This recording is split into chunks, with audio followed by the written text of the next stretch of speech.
Taif Mbacke TV yëgle ak yeete mooy suñu yitte yi actualité religion people politique fait divers sport lépp la muy jàllale ci lu wóor abonné fii dara dootu la ci raw.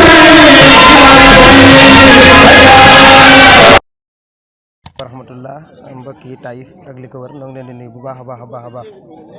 di sant bu baax a baax population bi yëpp rawatina Sénégal ci lu am solo li ñu def mooy noir bi nga xam ne ñoom ñoo jëloon seen initiative di ay ndaw yoo xam ne ñu bëgg football xool ne nawetaan wax dëgg yàlla am na retard ñu jaayante jël suñu propre moyen def suñu tournoi yooyu nag lañu woote yàlla dogal na dem nañ ba mu des final bi le 19 incha allah war a opposé wu ASC Ten bi de Thiaroye ak ASC Leoso de Ndoyeen wala de Froua de Ndoyeen boog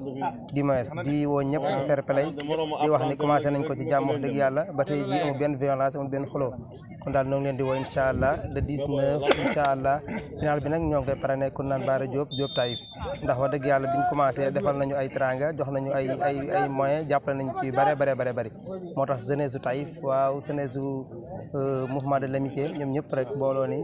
nañ ko tudde Bara Diop ginnaaw bañ defee acte yu rafet nag ndax xam ngeen ni demi-finale yi lu mos a am Taif am na mooy demi-finale yoo xam ne dañ ko parrainé ay nit ay leader sunu demi-finale bu njëkk bi ñoo ko parrainé noonu monsieur Bara la mi nga xam ne président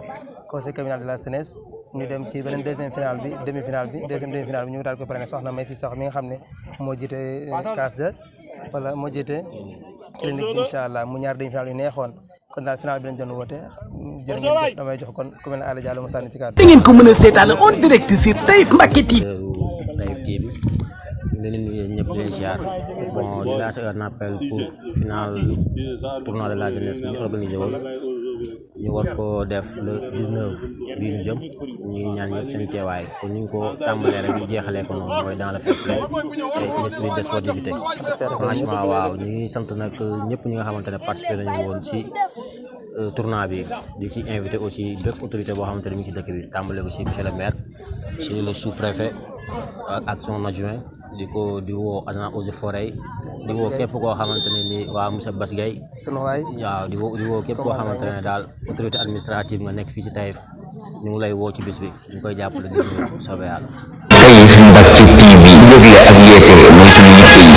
actualité religion people politique fait divers sport lépp la muy jàllale ci lu wóor abonné fii dara dootu la ci raw.